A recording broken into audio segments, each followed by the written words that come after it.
മക്കബായരുടെ പുസ്തകം 14-ാം അധ്യായം. ശിമെയോൻ്റെ മഹത്വം. 172-ാം ആണ്ട് മെത്രിയൂസ് രാജാവ് ട്രിഫോക്കെതിരെ യുദ്ധം ചെയ്യാൻ ആവശ്യമായ സഹായം ഉറപ്പിക്കുവാൻ സൈന്യസമേതം മെതിയായിലേക്ക് പുറപ്പെട്ടു. ദെമോത്രിയസ് രാജ്യാതിർത്തി ലംഘിച്ചു എന്ന് കേട്ട് പേർഷ്യയുടെയും മെതിയാരിൻ രാജാവായ അർസാക്കസ് അവനെ ജീവനോടെ പിടികൂടാൻ തൻ്റെ സൈന്യാധിപന്മാരിൽ ഒരുവനെ അയച്ചു. അയൻ പോയി ദെമാത്രിയൂസിൻ്റെ സൈന്യത്തെ തോൽപ്പിച്ച് അവനെ ബന്ധനസ്ഥനാക്കി അർത്താസൂസിൻ്റെ പക്കൽ കൊണ്ടുവന്നു. അർസാക്കൂസ് അവനെ തടവിലാക്കി. ശിമെയോൻ്റെ നാളുകളിൽ ദേശത്ത് ശാന്തിയുണ്ടായി. ജനാക്സോസ് അവർ നേടിയിരുന്ന അവൻ്റെ മരണം അവരെ സംപ്രീതരാക്കി. അവരുടെ ജീവിതകാലം മുഴുവൻ അവൻ അവരോട് ആദരം പ്രകടിപ്പിച്ചു. യോപ്പായെ തുറമുഖമാക്കുകയും ദ്വീപുകളിലേക്ക് മാർഗം തുറക്കുകയും ചെയ്തുകൊണ്ട് അവൻ തൻ്റെ മകുടം ചാർത്തി. അവൻ രാജ്യാതിർത്തി വിസ്തൃതമാക്കുകയും രാജ്യം പൂർണ്ണമായി നിയന്ത്രണത്തിൽ വരുത്തുകയും ചെയ്തു. അവൻ അസഖ്യം തടവുകാരെ സമ്പാദിച്ചു. ഗസായിലും ബേൽസായിലെ കോട്ടയും അവൻ തൻ്റെ ഭരണത്തിന് കീഴിലാക്കുകയും അവിടെ മ്ലേച്ഛതകൾ നീക്കുകയും ചെയ്തു. അവനെ എതിർക്കുവാൻ ആരും ഉണ്ടായിരുന്നില്ല. സമാധാനത്തോടെ അവർ നിലമുഴുതു. ഭൂമി ധാരാളം വിളവ് നൽകി. സമതലങ്ങളിലെ വൃക്ഷങ്ങൾ അവയുടെ ഫലങ്ങളും. വൃദ്ധന്മാർ നിരത്തുകളിൽ കൂടിയിരുന്നു. തങ്ങൾക്ക് ലഭിച്ച നന്മകളെക്കുറിച്ച് സംസാരിച്ചു. യുവാക്കൾ പ്രൗഢവും യഥോചിതവുമായ വസ്ത്രങ്ങൾ അണിഞ്ഞ് നഗരങ്ങളെ അവൻ പ്രതിരോധ സജ്ജമാക്കുകയും അവരിൽ ആഹാരം വിതരണം ചെയ്യുകയും ചെയ്തു. അവൻ്റെ ഖ്യാതി ഭൂമിയുടെ അതിർത്തികളിലുടനീളം വ്യാപിച്ചു. അവൻ ദേശത്ത് സമാധാനം സ്ഥാപിച്ചതിനാൽ ഇസ്രായേൽ അത്യധികം ആഹ്ലാദിച്ചു. ഓരോരുത്തരും താങ്കളുടെ മുന്തിരിത്തോപ്പിലും അത്തിമരങ്ങളുടെ ചുവട്ടിലും ഇരുന്നു. അവരെ ഭയപ്പെടുത്തുവാൻ ആരുമുണ്ടായില്ല. അവർക്കെതിരെ പടവെട്ടാൻ ദേശത്താരും ശേഷിച്ചിരുന്നില്ല. ആ നാളുകളിൽ രാജാക്കന്മാർ തകർക്കപ്പെട്ടിരുന്നു. അവൻ ജനങ്ങളിലെ എളിയവർക്ക് സംരക്ഷണം നൽകി നിയമപാലനത്തിൽ ശ്രദ്ധിക്കുകയും നിയമ നിഷേധക്കാരെയും ദുഷ്ടന്മാരെയും നശിപ്പിക്കുകയും ചെയ്തു. അവൻ ദേവാലയത്തിൻ്റെ പ്രൗഢി വർദ്ധിപ്പിക്കുകയും വിശുദ്ധ സ്ഥലത്തെയും പാത്രങ്ങളുടെ എണ്ണം എണ്ണുകയും ചെയ്തു. സ്പാർത്തായിലും റോമായിലുമായി സഖ്യം പുതുക്കുന്നു. യോനാഥാൻ്റെ മരണവാർത്ത. റോമായിലും സ്പാർത്തായിലും എത്തി അവൻ അഗാധമായി ദുഃഖിച്ചു. യോനാഥാൻ്റെ സ്ഥാനത്ത് അവൻ്റെ സഹോദരൻ ശിമെയോൻ പ്രധാന പുരോഹിതനായി എന്നും രാജ്യം അതിൻ്റെ ഭാഗങ്ങളും നഗരങ്ങളും അവൻ അധീനമാക്കിയെന്നും അറിഞ്ഞു. അവൻ്റെ സഹോദരന്മാരായ യൂദാസും യോനാഥാനുമായി ഉണ്ടായിരുന്ന സൗഹൃദവും സഖ്യവും ശിമെയോനുമായി പുതുക്കിക്കൊണ്ട് അവർ പിച്ചള ഫലകത്തിൽ അവൻ എഴുതി. ഇത് ജെറുസലേമിൻ്റെ സമൂഹത്തിന് മുമ്പാകെ വായിച്ചു.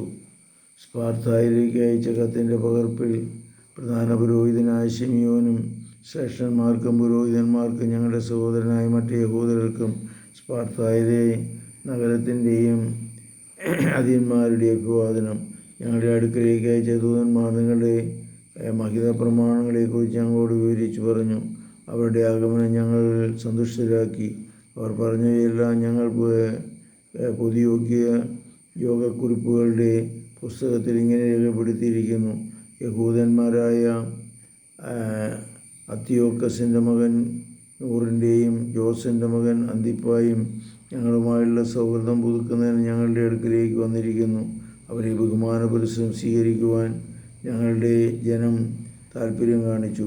അവരുടെ സന്ദേശത്തിൻ്റെ ഒരു പകർപ്പ് സ്പാർത്തായിലേക്കും പിന്നീട് പരിശോധിക്കുന്നതിന് പൊതു ശേഖരണശാലയിൽ സൂക്ഷിച്ചിട്ടുണ്ട്. ഇതിൻ്റെ ഒരു പകർപ്പ് പ്രധാന പുരോഹിതനായ ശിമെയോൻ അയച്ചു കൊടുത്തു. അനന്തരം റോമായുമായുള്ള സഖ്യം ഉറപ്പിക്കുന്നതിൽ 1000 മീന തൂക്കമുള്ള വലിയൊരു സുവർണ പരിചയവുമായി നുമേനീസിനെ ശിമെയോൻ റോമായിലേക്ക് അയച്ചു. ശിമെയോൻ്റെ ബഹുമതി. ഇത് കേട്ട ജനം പറഞ്ഞു, ശിമെയോനോടും പുത്രന്മാരോടും നാം എങ്ങനെ നന്ദി പ്രകാശിപ്പിക്കും? അവനും അവൻ്റെ സഹോദരന്മാർക്കും പിതൃഭവനത്തിനും ഉറച്ചു നിൽക്കുകയും ഇസ്രായേലിൻ്റെ ശത്രുവിനെതിരെ പോരി അവരെ തുരത്തുകയും രാജ്യത്തിൽ സ്വാതന്ത്ര്യം സ്ഥാപിക്കുകയും ചെയ്തു. ഇക്കാര്യമെല്ലാം അവർ പിച്ചളഫലകത്തിൽ എഴുതി. ശിമെയോൻ മലയിൽ സ്തംഭങ്ങൾ സ്ഥാപിച്ചു. അവർ എഴുതിയതിൻ്റെ പകർപ്പ് ഇതാണ്. 172-ാം ആണ്ട് തയ്യാറാക്കിയത്. സമന്വിതമായ മഹാപുരോഹിതൻ ശിമെയോൻ്റെ 3-ാം വർഷം എലിയൂസ് മാസം മഹാപുരോഹിതന്മാരെയും ജനത്തിൻ്റെയും സൈന്യാധിപൻ്റെയും ആ വിളംബരം പുറപ്പെടുവിച്ചു. രാജ്യം തുടരെ യുദ്ധത്തിനകപ്പെട്ടുകൊണ്ടിരിക്കെ ജനാദിൻ്റെ വംശത്തിൽപ്പെട്ട മഹാപുരോഹിതനായ മത്തിയാസിൻ്റെ മകൻ ശിമെയോനും സഹോദരനും ജീവൻ അപകടത്തിലാക്കിക്കൊണ്ട് വിശുദ്ധ മന്ദിരവും നിയമവും കാത്തു സംരക്ഷണത്തിന് ഉയർത്തി രാജ്യത്തിൻ്റെ ശത്രുക്കളോട് എതിരിട്ടു.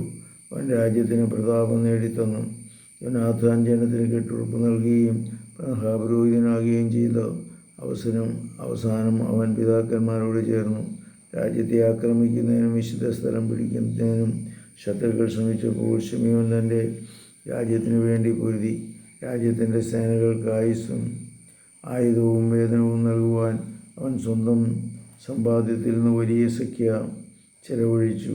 യൂദായിലെ നഗരങ്ങളും അതിൻ്റെ അതിർത്തിയിലുള്ളതും മുൻപ് ശത്രുക്കൾ ആയുധം ശേഖരിച്ച് സൂക്ഷിച്ചതുമായ ബേത്തൈസൂസം സുരക്ഷിതമായിരിക്കുകയും അവിടെ യഹൂദ കാവൽക്കാരെ സൈന്യത്തെ നിയോഗിക്കുകയും ചെയ്തു.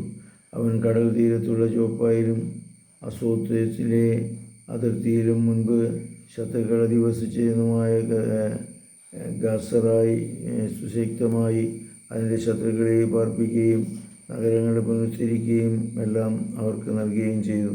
ശിമെയോൻ്റെ വിശ്വസ്തതയും രാജ്യത്തിന് അവൻ നേടിക്കൊടുത്ത ഉറച്ച പ്രതാപവും ജനം മനസ്സിലാക്കി. അവൻ്റെ ചെയ്തികളും അവൻ ജനത്തോട് പുലർത്തിയ നീതിയും വിശ്വസ്തയും കണക്കിലെടുത്തും എല്ലാവിധത്തിലും ജനത്തെ പ്രതാപത്തിലേക്ക് നയിക്കുന്നതിന് അവൻ നടത്തിയ പരിശ്രമങ്ങളെ പരിഗണിച്ചും അവർ അവനെ തങ്ങളുടെ നേതാവും പുരോഹിതനുമാക്കി. അവൻ്റെ നേതൃത്വത്തിൽ ജനത്തിൽ ഉത്കർഷയുണ്ടായി. അവൻ വിജാതിയരെ രാജ്യത്തു നിന്ന് തുരത്തി. അതുപോലെ ജെറുസലേമിൽ ദാവീദിൻ്റെ നഗരത്തിൽ തങ്ങൾക്കായി കോട്ടകൾ കെട്ടുകയും അതിൽ നിന്ന് പുറത്തു വന്ന് വിശുദ്ധ സ്ഥലത്തിൻ്റെ പരിസരങ്ങളെ ശുദ്ധമാക്കുകയും അതിനെ വിശുദ്ധിക്ക് ഭംഗം വരുത്തുകയും ചെയ്തതിനെക്കുറിച്ച് ഇവരെ അവൻ ഓടിച്ചു. അവർ അവിടെ യഹൂദരെ പാർപ്പിക്കുകയും രാജ്യത്തിൻ്റെ നഗരത്തിൻ്റെയും സുരക്ഷിതമാക്കത്തിനു വേണ്ടി അവർ സുരക്ഷിതമാക്കുകയും ജെറുസലേമിൻ്റെ മതിലുകൾ ഉയരം കൂട്ടുകയും ചെയ്തു. ഇതിൻ്റെ വെളിച്ചത്തിൽ ദമോത്രിയസ് രാജാവ് അവനെ മഹാപുരോഹിതനായി സ്ഥിരപ്പെടുത്തി. അവൻ രാജകീയ വസ്ത്രങ്ങൾ ഒരുക്കുവാനുകയും അവന് വലിയ ബഹുമതികൾ നൽകുകയും ചെയ്തു. എന്തുകൊണ്ടെന്നാൽ റോമാക്കാർ യഹൂദരെ സുഹൃത്തുക്കൾക്കും സഖ്യത്തിനും സഹോദരനുമായി പരിഗണിച്ചിരുന്നു.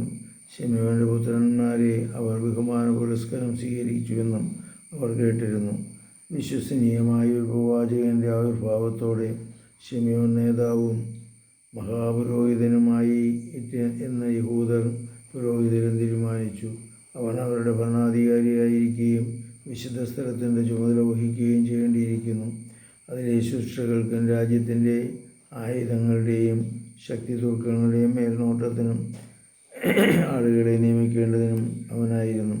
സകലവും അവനെ അനുസരിക്കണമെന്നും രാജ്യത്ത് എഴുതപ്പെട്ടിരുന്ന കരാറുകളെല്ലാം അവൻ്റെ നാമത്തിലായിരിക്കണം. അവൻ രാജകീയ വസ്ത്രം ധരിക്കുകയും സ്വർണ്ണാഭരണം നശിക്കുകയും വേണം. ജനങ്ങളിലോ പുരോഹിതന്മാരിലോ ആരും ഈ തീരുമാനങ്ങളൊന്നും അസ്വാദുവായിരിക്കുകയോ അവൻ്റെ വാക്കുകൾ ധിക്കരിക്കുകയോ അവൻ്റെ അനുവാദം കൂടെ രാജ്യത്തെ സമ്മേളിക്കുകയോ വിളിച്ചു കൂട്ടുകയോ രാജകീയ വസ്ത്രം ധരിക്കുകയോ സ്വർണ്ണ കൊടുത്ത് അണിയുകയോ ചെയ്യാൻ പാടില്ല.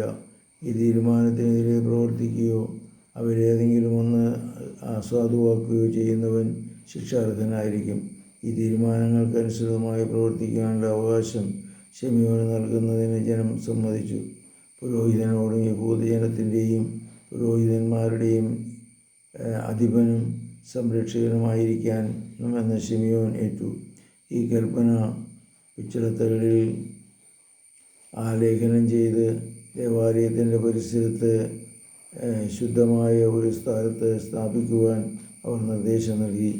ശിമിയോനും പുത്രന്മാർക്കും ലഭ്യമാകേണ്ടതിന് അതിൻ്റെ ഒരു പകർപ്പ് ഭണ്ഡാരത്തിൽ സൂക്ഷിക്കുവാൻ അവർ ആജ്ഞാപിച്ചു. ഇത്രയുമാണ് ഈ വീഡിയോയിലുള്ളത്. കർത്താവെ അനുഗ്രഹിക്കണമേ. പരിശുദ്ധ പരമദിവ്യകാരുണ്യത്തിന് നേരവും ആരാധനയും സ്തുതിയും പുകഴ്ചയും ഉണ്ടായിരിക്കട്ടെ. ഈശോ മിശിഹായ്ക്ക് സ്തുതിയായിരിക്കട്ടെ.